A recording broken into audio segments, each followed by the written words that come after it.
Identifier les parties prenantes. C'est le numéro du chapitre correspondant au niveau du PMBOK qui décrit ce processus. Ce processus appartient au groupe de processus d'initialisation, c'est-à-dire que c'est un des processus que l'on utilise au démarrage d'un projet ou d'une phase. Ce processus aussi appartient au domaine de connaissance de la gestion des parties prenantes.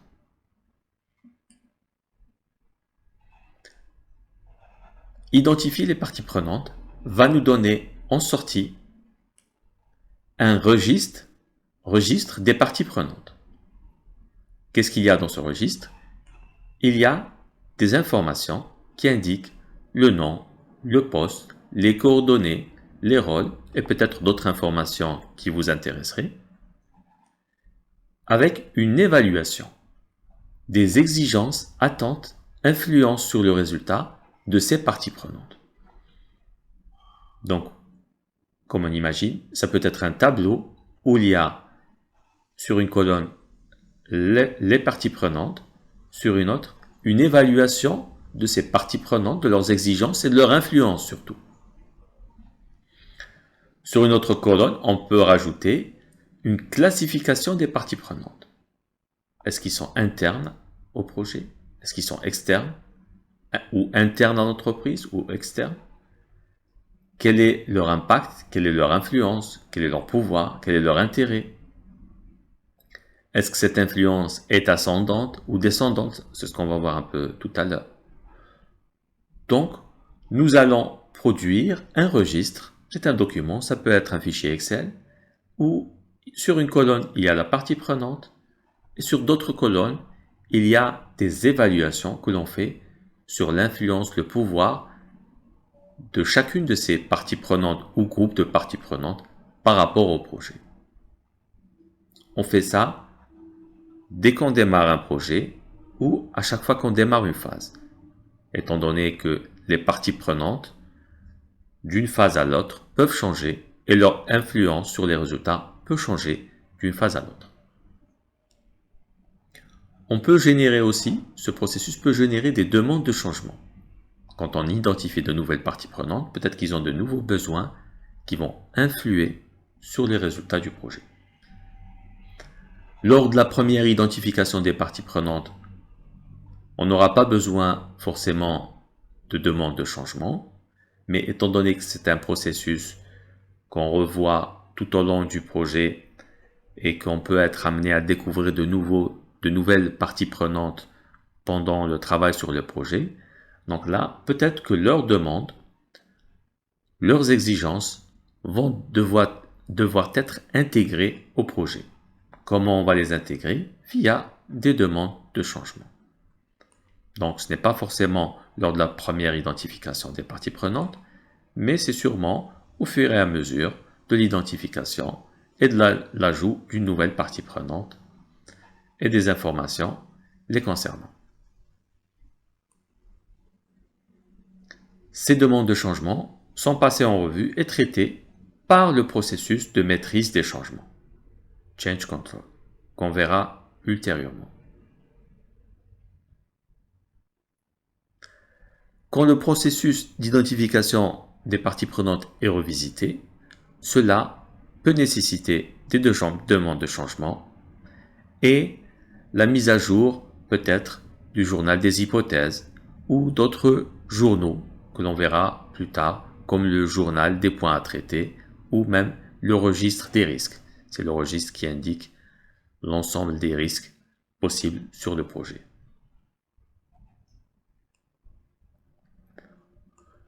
En données de sortie de ce processus, on peut aussi avoir une mise à jour des documents du projet.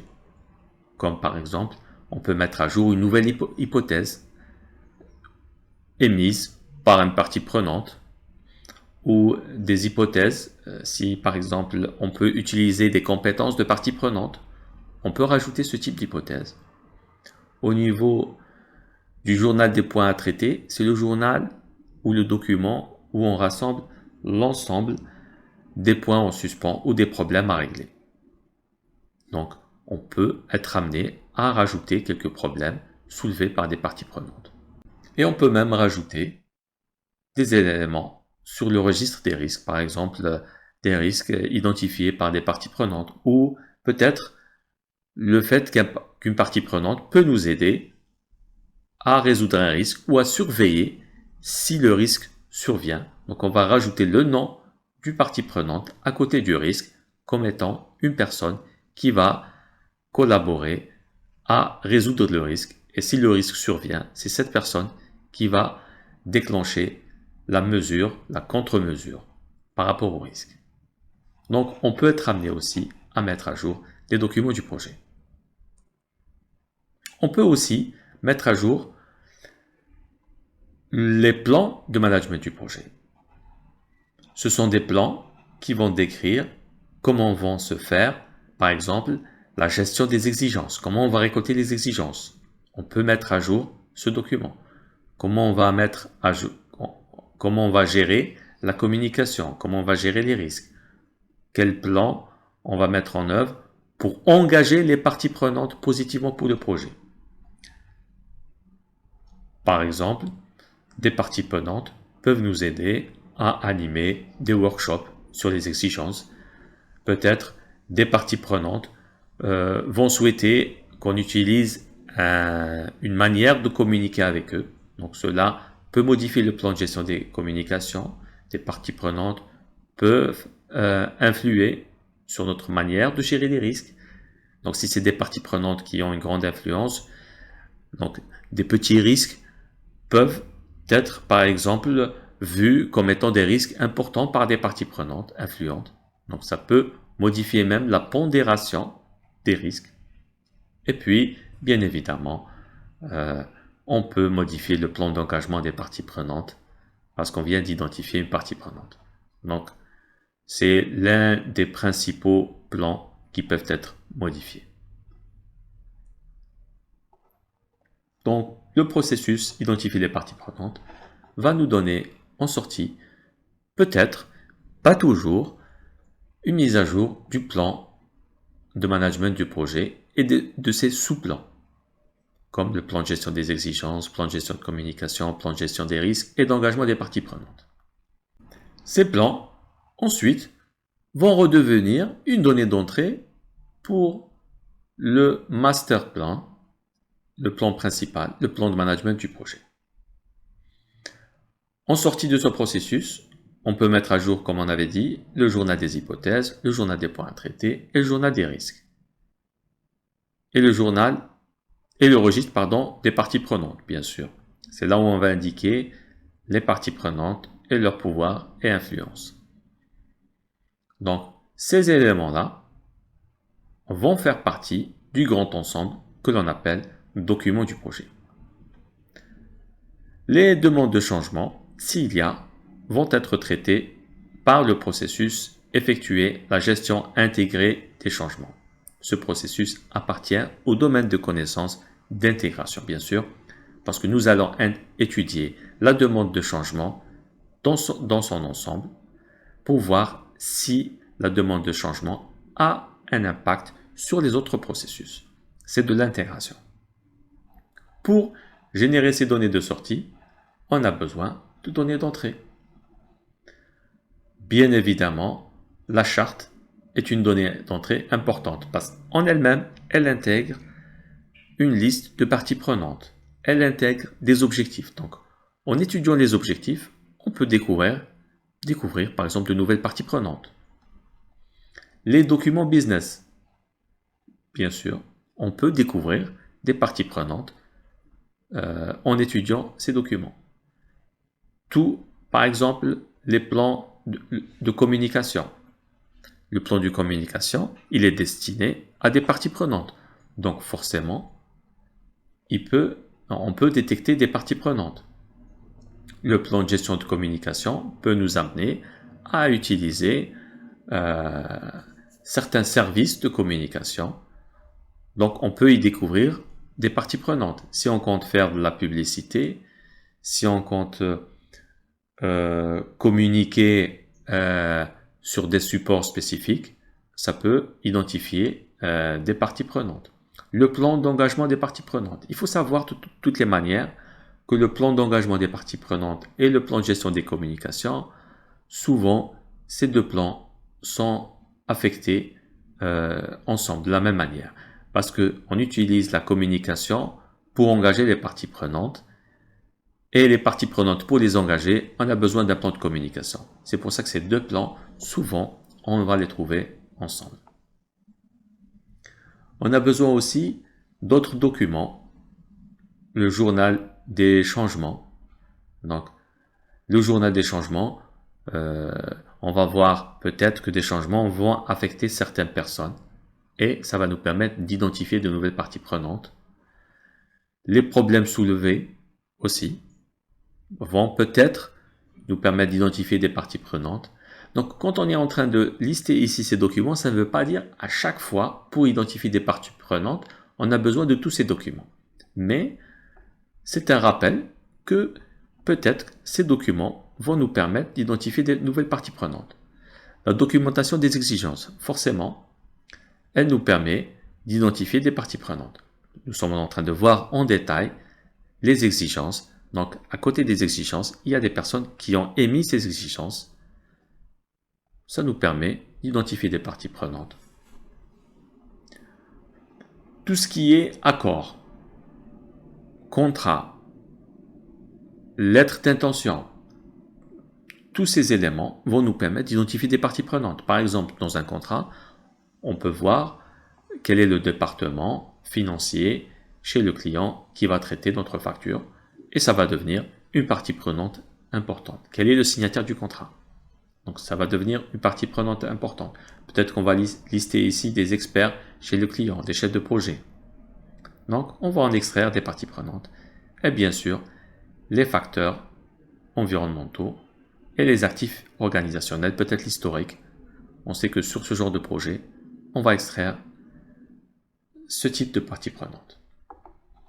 Donc comment on va transformer ces données d'entrée en données de sortie? On a besoin d'experts, peut-être des experts en communication, des experts qui vont nous expliquer comment cette entreprise fonctionne, quels sont les cercles de pouvoir, quelles sont les personnes qui influencent. Cela va nous aider à enrichir le registre des parties prenantes. Nous allons collecter des données. Donc, tous ces documents, on aura besoin de les collecter. On pourra collecter une liste des parties prenantes en faisant un brainstorming, mais aussi via un questionnaire et des enquêtes. On peut faire peut-être un mailing où il y a des sondages, où on demande aux personnes si elles sont intéressées par le projet et quel est leur intérêt sur le projet. Et en traitant ces questionnaires, on va donc extraire des nouvelles parties prenantes en identifiant leur degré d'intérêt, par exemple. On va aussi faire de l'analyse des données. Donc, on va analyser toutes ces informations et on va en extraire des parties prenantes en analysant des parties prenantes et on va analyser des documents. On va aussi faire une représentation des données. Une fois qu'on a cette liste des parties prenantes et qu'on a identifié leur pouvoir, leur intérêt, leur influence possible, on va les cartographier. On va les représenter sur des tableaux ou sur des schémas. C'est ce qu'on va voir un peu plus dans les slides suivants. Et on fera des réunions. Bien sûr, des brainstorming et des discussions. Ça se fait via des réunions.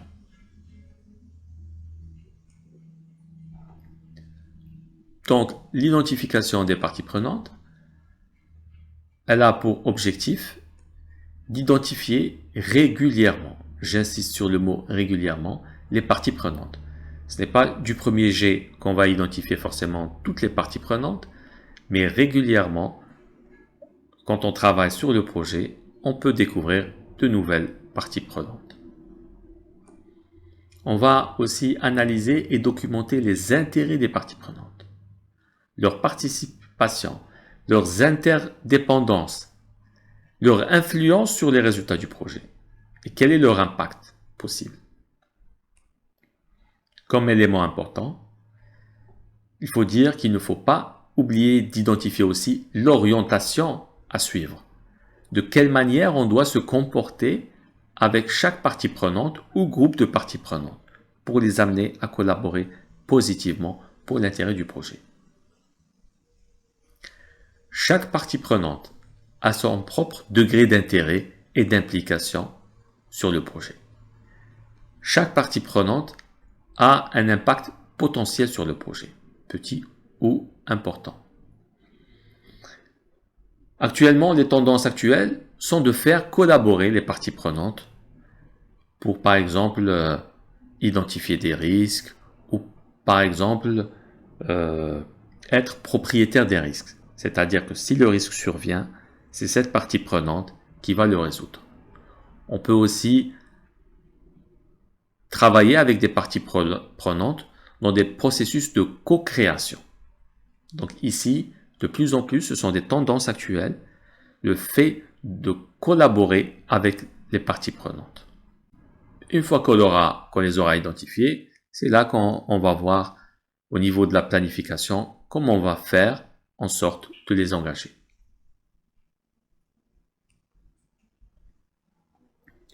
Donc, en données d'entrée, on aura besoin forcément de la charte du projet, de documents business, comme le business case, le plan de gestion des bénéfices. Et on aura besoin aussi du plan de management du projet. Principalement, ça va être le plan de gestion de communication. Donc, de quelle manière on va communiquer avec les parties prenantes et le plan d'engagement des parties prenantes, de quelle manière on va engager les parties prenantes. Et puis, des documents du projet, comme le journal des changements. De toute façon, tous les changements, il faut les communiquer aux parties prenantes. Et le journal des points à traiter, là où il y a la liste des problèmes en suspens et la documentation des exigences. Donc, on va utiliser tous ces documents pour extraire et pour identifier de nouvelles parties prenantes. Pas forcément, ces documents n'ont pas forcément tous le même poids, mais on peut être amené à utiliser tous ces documents ou quelques-uns de ces documents. En données d'entrée, bien sûr, tous les contrats, accords, ça nous permet d'extraire des parties prenantes très importantes sur le projet. Et puis, on peut avoir besoin d'identifier un peu le contexte, les facteurs environnementaux. Ça peut être par exemple des standards, une réglementation.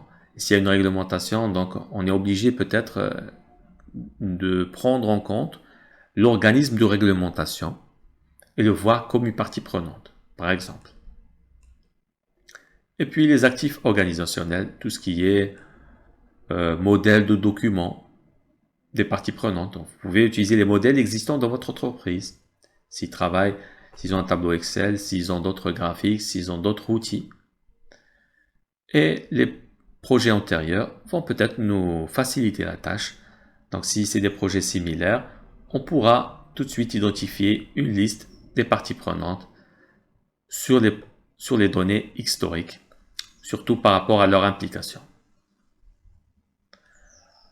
Les outils techniques, comme on avait dit, on aura sûrement besoin d'un jugement à dire d'expert. C'est un expert qui va venir nous éclairer sur la politique et la structure de pouvoir dans l'entreprise, qui va nous expliquer un peu quelle est la culture de cette entreprise, qui va peut-être un autre expert qui va nous expliquer un peu dans ce secteur quel type de livrable on a besoin. Ça peut être aussi des connaissances et des expertises techniques. Et sur la contribution aussi, ça peut être une personne qui va nous donner des connaissances sur la contribution des différents membres sur le projet. Donc on va analyser tous ces documents et on va collecter des documents via des questionnaires par exemple. Les questionnaires et les enquêtes sont surtout des outils pour collecter des informations de masse. Et on pourra faire des brainstorming ou des brainwriting. Alors, le brainwriting, c'est une forme élargie du brainstorming où on accorde plus de temps aux participants en amont pour se pencher sur chacune des questions avant la séance de groupe. Ces informations peuvent être recueillies au sein du groupe ou à l'aide d'environnements virtuels. Donc, en termes d'outils techniques, on va aussi analyser les parties prenantes. On va obtenir leur poste, leur rôle, les enjeux, leur intérêt, ce qu'ils ont le droit de faire, leurs connaissances et contributions possibles via des réunions. Ça peut être des ateliers, des discussions dirigées en petits groupes ou en groupe virtuel. Donc, il y a pas mal de types de réunions qu'on peut utiliser. Comme outil technique aussi, on va utiliser la représentation des données. On peut utiliser la matrice pouvoir-intérêt, pouvoir-influence ou impact-influence. Donc, on va mettre sur deux axes. On peut voir l'exemple. On va mettre sur un axe le pouvoir, sur un autre l'intérêt. Et on va classer nos parties prenantes. Donc, on pourra avoir par exemple ici 3-4 parties prenantes, ici 2 parties prenantes, ici une partie prenante, ici peut-être on va représenter des groupes de parties prenantes. Donc ça, on peut mettre autre chose ici, pouvoir-intérêt. On peut mettre ici par exemple impact sur le projet, par exemple. Donc c'est à vous de choisir quelle est la matrice qui vous intéresse plus par rapport à votre projet. Par exemple ici, les parties prenantes qui ont un faible intérêt pour le projet, qui ont un faible pouvoir. On va se contenter de les surveiller pour voir est-ce que leur pouvoir, par exemple, ne va pas progresser. Est-ce que leur degré d'intérêt pour le projet ne va pas augmenter. Donc on va se contenter de le surveiller. Pour les parties prenantes qui ont plus d'intérêt pour le projet, mais qui ont un faible pouvoir, on va les tenir informés. D'accord? Leur puissance, elle est faible. Leur impact est significatif sur les futurs travaux, processus et comportements. Et actuellement, ils n'ont pas de grande influence. Si par exemple, on va étudier ici les parties prenantes, ceux qui ont un grand pouvoir, ceux qui ont beaucoup d'intérêt pour le projet, il faut les gérer de près. Ils sont très puissants. Leur impact est significatif. Et leur soutien est essentiel pour le projet. Et c'est là qu'il faudra faire un plan de communication qui va cibler ces parties prenantes. Le plan de communication aura pour objectif de soutenir le plan d'engagement des parties prenantes, surtout pour ce type de parties prenantes.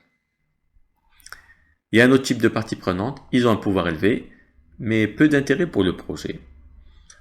Ceux-là, il faut les garder satisfaits. Ils sont très puissants dans l'organisation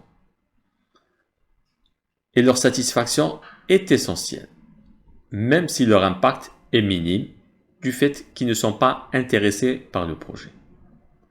Donc ça, c'est un exemple de matrice. Ça, c'est la matrice pouvoir-intérêt. Il n'y a pas que cette matrice.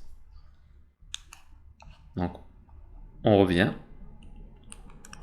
Donc ici, on vient de voir la matrice pouvoir-intérêt, mais il y a d'autres, on peut mettre sur un autre axe pouvoir-influence, impact-influence, c'est à vous de voir. C'est ce que l'on veut dire par adaptation. Donc chaque chef de projet va adapter les modèles et les outils par rapport à son contexte. Il y a aussi le cube des parties prenantes. On peut représenter les parties prenantes selon 3 dimensions. Si on a 2 axes, la 3e dimension va être peut-être un cercle pour montrer le degré d'influence. Je vais donner un exemple. Par exemple, ici, imaginons qu'on a 2 parties prenantes ici. On peut par exemple représenter l'un avec un cercle plus grand. Plus le cercle est grand, plus ça veut dire son degré d'influence est important. Donc là, on vient de rajouter une 3e dimension. Ici, on n'aurait pas pu rajouter un 3e axe lié à l'influence. Comment on peut représenter le troisième axe? Par peut-être un cercle plus grand. C'est ce que l'on veut dire par un cube, où on représente un modèle, on lui rajoute une troisième dimension.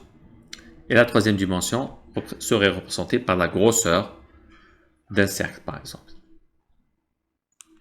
Il y a un autre modèle qu'on appelle modèle de prédominance. On classe les parties prenantes en fonction de leur pouvoir, la capacité à influencer les résultats, de l'urgence, le besoin immédiat d'attention ou de légitimité, la pertinence de leur participation. Ce modèle est idéal pour les grandes communautés de parties prenantes. On va voir un exemple. C'est le modèle de prédominance. Donc ici, on a classé selon le pouvoir, la légitimité et l'urgence. Forcément, ceux qui sont au centre, là où les trois éléments se rencontrent, sont les plus importants. Les dominants sont à la croisée des ceux qui ont un pouvoir et ceux qui ont la légitimité d'intervenir. Les dépendants sont ceux qui ont la légitimité et ceux que l'on doit traiter en urgence. Et ceux qui ont beaucoup de pouvoir et qui méritent une attention urgente, on les appelle les dangereux.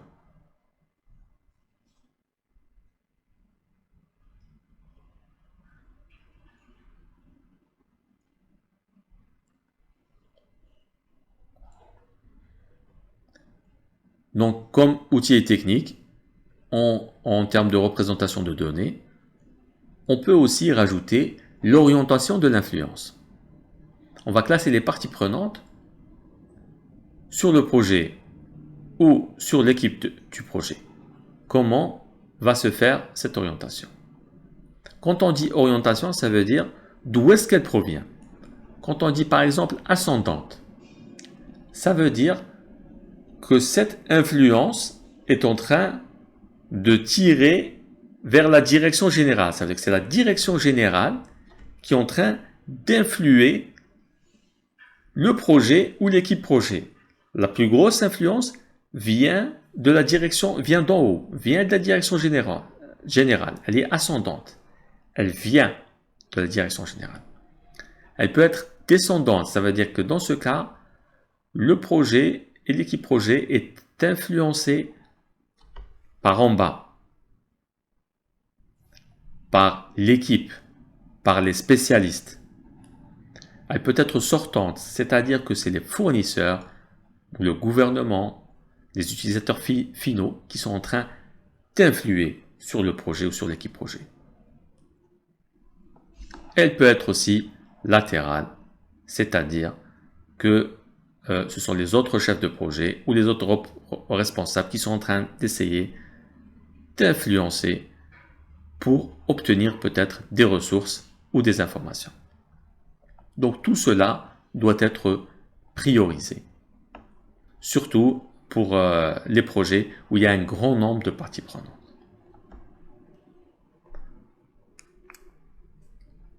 En résumé, le processus identifier les parties prenantes va nous générer principalement un registre des parties prenantes.